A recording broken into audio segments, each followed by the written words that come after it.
বিভিন্ন ফজিলতপূর্ণ ইবাদত। আসলে আমরা খেয়াল করি না, আমাদের নবী সাল্লাল্লাহু আলাইহি ওয়াসাল্লাম প্রত্যেকটা জিনিসের জন্য আমাদেরকে আমল শিখিয়ে গেছেন। মানে আল্লাহ রাসূল চেয়েছেন আমার উম্মত হবে যাকে বলে অনেক কি বলবো সুপুরুষ উম্মত, মানুষের কাছে হাত পাতবে না, হাত পাতবে আল্লাহর কাছে। প্রত্যেকটা জিনিসের জন্য হাত পাতবে কার কাছে? আল্লাহর কাছে। আল্লাহ রাসূল চেয়েছেন আমার উম্মত হবে ব্যক্তিত্ববান। আমাদের নবী এত ব্যক্তিত্ববান ছিলেন, উটের উপরে বসে আছেন, উট দাঁড়ানো, তিনি উটের উপরে বসা, হাত থেকে লাঠি পড়ে গেছে, কাউকে বলেন নাই তুলে দাও, উট বসিয়ে লাফ দিয়ে নেমে লাঠি নিজের হাতে তুলে এনেছেন। মানুষের হাত কাছে কিছু চান নাই, হাত চাইতে পারেন, হারাম না, চাইতে পারেন, ভালো জিনিস চাইতে পারেন। আল্লাহ বলেছেন তাআওয়ানু আলাল বিররি ওয়াত তাকওয়া ওয়া লা তাআওয়ানু আলাল ইসমি ওয়াল উদওয়ান, যে তোমরা নেক কাজে একে অন্যকে সাহায্য করো আর খারাপ কাজে সাহায্য করো না। তো ভালো কাজে সাহায্য করতে পারেন, কিন্তু চেষ্টা করবেন সবকিছু আল্লাহর কাছে চাইতে। মনে রাখবেন আল্লাহ রাসূল আমাদেরকে স্পষ্ট বলেছেন প্রত্যেক দিন কমসে কম 4টা জিনিস থেকে আল্লাহর কাছে পানাহ চাইতে। কয়টা? 4টা কমসে কম। এমনকি আব্দুল্লাহ ইবনে ওমর রাদিয়াল্লাহু আনহু বলেছেন রাসূলুল্লাহ সাল্লাল্লাহু আলাইহি ওয়াসাল্লাম নামাজের মধ্যে গুনাহ পড়তেন। তো আপনি কমসে কম দিনে একবার, কমসে কম নাইলে 5 বার প্রত্যেক নামাজের পরে আল্লাহর কাছে এই 4টা বিষয় থেকে পানাহ চাইবেন। রাসূল সাল্লাল্লাহু আলাইহি ওয়াসাল্লাম বলতেন আল্লাহুম্মা ইন্নী আউযু বিকা মিন আযাবি জাহান্নাম وأعوذ بك من عذاب القبر وأعوذ بك من فتنة المحيا والممات وأعوذ بك من شر فتنة المسيح الدجال। প্রথমটা হচ্ছে আল্লাহুম্মা ইন্নী আউযু বিকা মিন আযাবি জাহান্নাম, বুঝতে পারছেন? আল্লাহ আমি জাহান্নামের আযাব থেকে তোমার কাছে আশ্রয় চাই। ওয়া আউযু বিকা মিন আযাবিল কবর, এবং কবরের আযাব থেকে তোমার কাছে আশ্রয় চাই। ওয়া আউযু বিকা মিন ফিতনাতিল মাহইয়া ওয়াল মামাত, হায়াত মউতের, আমার জিন্দেগি এবং আমার মৃত্যু এর মধ্যে যত ফিতনা আসবে সমস্ত ফিতনা থেকে তোমার কাছে আশ্রয় চাই। ওয়া আউযু বিকা মিন শাররি ফিতনাতিদ দাজ্জাল, এবং দাজ্জালের নিকৃষ্ট ফিতনা থেকে তোমার কাছে আল্লাহ আমি পানাহ চাই। মুখস্থ হয়েছে তো দোয়াটা করতে পারবেন, করবেন না এই দোয়াটি। রাসূল সাল্লাল্লাহু আলাইহি ওয়াসাল্লাম আমাদেরকে শিখিয়ে দিয়েছেন যে আমার উম্মত মা আসাবা, হাদিসে এসেছে মা আসাবা আবদান কাতুন হাম্মুন ওয়ালা হুজন, আমার উম্মতের উপর যদি কোনো দুঃখ কষ্ট, যদি কোনো পেরেশানি, মনের মধ্যে কোনো কষ্ট আসে, আর সে যদি আল্লাহর কাছে বলে, একটা দোয়া শিখিয়ে দিয়েছেন, এই দোয়াটি পড়ে সাথে সাথে আল্লাহ তার কষ্ট, দুঃখ, পেরেশানিকে খুশি দিয়ে পরিবর্তন করে দেবেন। দোয়াটি একটু লম্বা, দেখেন মুখস্থ করতে পারলে তো পড়লেন। বিশেষ করে হাফিজে কোরআন যারা, আপনারা এটা পড়বেন, কারণ এখানে কোরআন শরীফের ওসিলায় আল্লাহ রাসূল দোয়া চেয়েছেন। কোরআন শরীফকে আল্লাহ রাসূল এখানে হাইলাইট করেছেন, আর হাফিজে কোরআনদের যেহেনও ভালো থাকে তো মুখস্থ করতে পারবেন সহজে। রাসূল সাল্লাল্লাহু আলাইহি ওয়াসাল্লাম বলতেন আল্লাহুম্মা ইন্নী আবদুক وابن عبدك وابن أمتك ناصيتي بيدك ماض في حكمك عدل في قضاؤك أسألك بكل اسم هو لك سميت به نفسك أو أنزلته في كتابك أو علمته أحدا من خلقك أو استأثرت به في علم الغيب عندك أن تجعل القرآن العظيم ربيع قلبي ونور صدري وجلاء حزني وذهاب همي। লম্বা দোয়া সবাই হয়তো মুখস্থ করতে পারবেন না, কিন্তু যদি নিয়ত করে ফেলেন যে কোনো জায়গায় খুঁজে পাবেন দোয়াটি। এই দোয়াটি যখন আপনি নিয়ত যদি করে ফেলেন যে না মুখস্থ করব, আরে বাবা 1 ঘন্টা লাগবে না মুখস্থ করতে। ছোট বাচ্চা যাদের যেহেন ভালো আছে মুখস্থ করে নেবেন, দোয়াটি সারা জীবন কাজে লাগবে। এই দোয়া আমার জীবনে বহু উপকার দিয়েছে। এটা আমার নবী সাল্লাল্লাহু আলাইহি ওয়াসাল্লামের মুজিজা, যে আমার নবীর কথার কারণে আমার জীবনে আমি অনেক উপকার পেয়েছি এই দোয়ার কারণে। এই দোয়া আপনার দুঃখ পেরেশানিকে শুধু দূর করবে তা নয়, এই দোয়া আল্লাহ রাসূল আপনার দুঃখ পেরেশানিকে আল্লাহ রাব্বুল আলামিন খুশি দিয়ে পরিবর্তন করে দেবেন। তো 4টি জিনিস থেকে পানাহ চাইবেন প্রত্যেকদিন, আর এই দোয়াটি করবেন যেন আল্লাহ আপনার দুঃখ কষ্টকে দূর করে দেন। এছাড়া মানবিক বিভিন্ন দুর্বলতা আছে আমাদের জীবনে। রাসূল সাল্লাল্লাহু আলাইহি ওয়াসাল্লাম দোয়া করতেন আল্লাহুম্মা ইন্নী আউযু বিকা মিনাল হাম্মি ওয়াল হুজনি وأعوذ بك من العجز والكسل وأعوذ بك من الجبن والبخل وأعوذ بك من غلبة الدين وقهر الرجال। দোয়া করতেন হে আল্লাহ আমি তোমার কাছে আশ্রয় চাই মিনাল হাম্মি ওয়াল হুজনি, কষ্ট এবং দুঃখ থেকে। হাম্মুন ওয়াল হুজন মানে হচ্ছে দুঃখ, কষ্ট, হারানোর বেদনা। হাম্মুন মানে হচ্ছে অন্তরটা একেবারে মলিন হয়ে যাওয়া, এটা থেকে তোমার কাছে পানাহ চাই। এবং আল্লাহ নবী ইসলাম বলেছেন আমার উম্মতের উচিত দুঃখ থেকে আল্লাহর কাছে পানাহ চাওয়া, দুঃখ মানুষকে পাগল করে দেয়। একবার আল্লাহ রাসূল সাল্লাল্লাহু আলাইহি ওয়াসাল্লাম একবার হেঁটে যাচ্ছেন একটা কবরের পাশ দিয়ে, দেখেন এক মহিলা কবরের পাশে বসে কাঁদছে, খুব কান্না, হয়তো মহিলা কেউ মারা গেছেন। রাসূল সাল্লাল্লাহু আলাইহি ওয়াসাল্লাম বলেন ইসবিরি ইসবিরি, হে মহিলা সবর করো। ওই মহিলা বুঝতে পারেন নাই আল্লাহ রাসূল তাকে বলেছেন, তিনি মনে করেছেন অন্য কেউ। তিনি বললেন তুমি আমার জায়গা হলে বুঝতাম কিভাবে সবর করো। সাহাবীরা বলছেন ইয়া রাসূলুল্লাহ, ওই মহিলাকে কি জানিয়ে দেবো? আপনি বলেছেন। রাসূল সাল্লাল্লাহু আলাইহি ওয়াসাল্লাম বলেছেন বাদ দাও, সে দুঃখের মধ্যে আছে। দুঃখের মধ্যে মানুষ হিতাহিত জ্ঞান হারিয়ে ফেলে। দোয়া করবেন আল্লাহর কাছে, কেন করবেন না? এই সবগুলো দোয়া নিয়ে বসবেন ইফতারের আগে। আমার বয়ান যদি আপনি পড়াশোনার মুখস্থ করে নেবেন, লিখে লিখে ওইগুলা নিয়ে বসবেন। আল্লাহুম্মা ইন্নী আউযু বিকা মিনাল হাম্মি ওয়াল হুজনি, আল্লাহ কষ্ট দুঃখ থেকে তোমার কাছে আশ্রয় চাই। ওয়া আউযু বিকা মিনাল আজজি ওয়াল কাসলি, আজজ মানে হচ্ছে দুর্বলতা, কাসল মানে হচ্ছে অলসতা। একজন মানুষ আছে জীবনে কোনো কাজে মন বসে না, আসলে কোনো কাজ, একটা ব্যবসা শুরু করলে 2 দিন পরে আরেকটা, একটা চাকরিতে জয়েন করলে 2 দিন পরে আরেকটা, কোনো কাজে মন লাগে না, আছে না? এরকম মানুষ আছে, সব সময় মন দুর্বল, সৎ সাহস নাই। দোয়া করা উচিত না আল্লাহর কাছে, আল্লাহুম্মা ইন্নী আউযু বিকা মিনাল আজজি ওয়াল কাসলি। 3 নম্বরটা আল্লাহুম্মা ইন্নী আউযু বিকা মিনাল জুবনি ওয়াল বুখলি। বুখলুন মানে হচ্ছে কৃপণতা, জুবনুন মানে হচ্ছে যে মানে কি বলবো, এটা হীনবল, মনোবল কম, মানুষের সামনে গেলে কোনো সাহস নাই, কোন একটা কাজের যে করবেন এটা কিন্তু সাহস নাই, খুব একটা দুর্বল শারীরিকভাবে মানসিকভাবে। আল্লাহ রাসূল এটার থেকে আশ্রয় চাওয়ার কথা বলেছেন। 4 নম্বর বলেছেন ওয়া আউযু বিকা মিন গালাবাতিদ দাইন, হে আল্লাহ ঋণগ্রস্ত যেন না হই, ঋণ মানুষকে নষ্ট করে। আর 5 নম্বর বলেছেন ওয়া কাহরির রিজাল, এবং জালিম যেন আমার উপরে মুসাল্লাত না হয়। মাঝে মধ্যে মানুষের ক্রোধের নিচে আমরা পড়ে যাই, জালিম আমাদের উপরে উঠে যায়।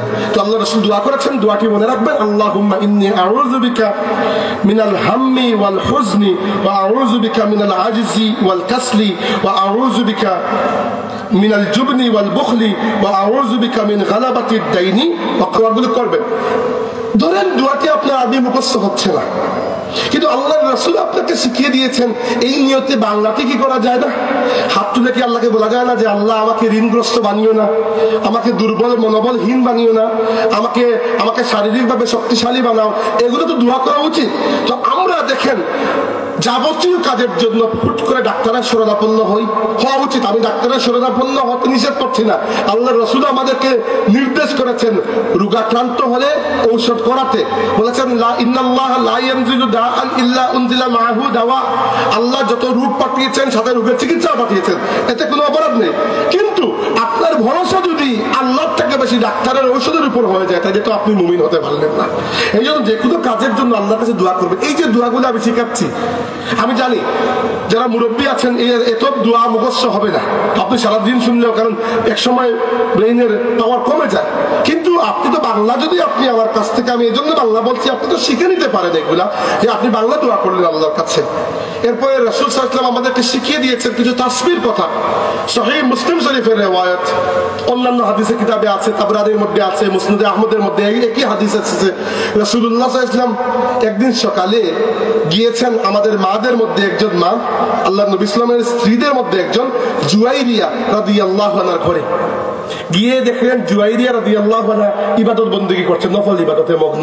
আল্লাহর নবী চলে আসলেন, বিকালে আবার গেছেন, সকালে একবার গিয়েছিলেন, বিকালে আবার গেলেন, গিয়ে দেখলেন আমাদের মা জুয়াইরিয়া রাদিয়াল্লাহু আনহা যে অবস্থায় ইবাদত করছিলেন এখনো একই অবস্থায় ইবাদত করছেন। সুবহানাল্লাহ। রাসূলুল্লাহ জিজ্ঞেস করেন, জুয়াইরিয়া তোমাকে যে অবস্থায় রেখে গিয়েছিলাম তুমি কি এই অবস্থায় আছো? তিনি বলে, ইয়া রাসূলুল্লাহ একই অবস্থায় আছে, নফল ইবাদত করছেন। রাসূল সাল্লাল্লাহু আলাইহি ওয়াসাল্লাম বললেন, আমি কি তোমাকে 4টা বাক্য শিখিয়ে দেব, 3 বার করে এগুলা পাঠ করলে তোমার সারা দিনে যা ইবাদত করেছো এর থেকে বেশি ইবাদত আল্লাহ তোমার আমলের মধ্যে লিখে দেবেন। 4টা বাক্য শুধুমাত্র 3 বার করে পাঠ করা রাসূলুল্লাহ সাল্লাল্লাহু আলাইহি ওয়াসাল্লাম নিজে শিখিয়ে দিয়েছেন। কি শিখিয়ে দিয়েছেন 4টা বাক্য?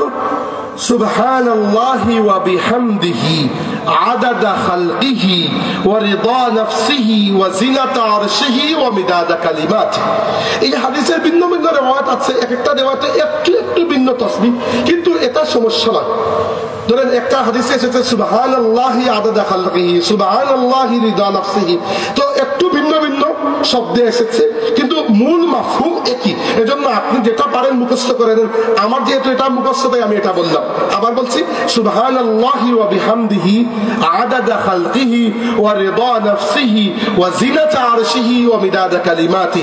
আপনারা কারো কাছ থেকে লিখে নিয়ে যাবেন, আমার বক্তব্য যদি খুঁজে পান কোনো জায়গায় মুখস্থ করে নেবেন, লিখে নিয়ে যাবেন, এবং দিনে এই যে তাসবিহ শিখালাম ওটা 3 বার পড়লে আপনার সারা দিন আল্লাহ নফল ইবাদতের মধ্যে লিখে দেবেন। একে তো রোজা আপনি রমজান মাসে, তার মধ্যে আপনি ফরজ ইবাদত করছেন ঠিক মতো নামাজ রোজা, তার মধ্যে সারাদিন যদি নফল ইবাদতে আল্লাহ লিখে দেন, এর থেকে বড় বোনাস হয় না কি হতে পারে?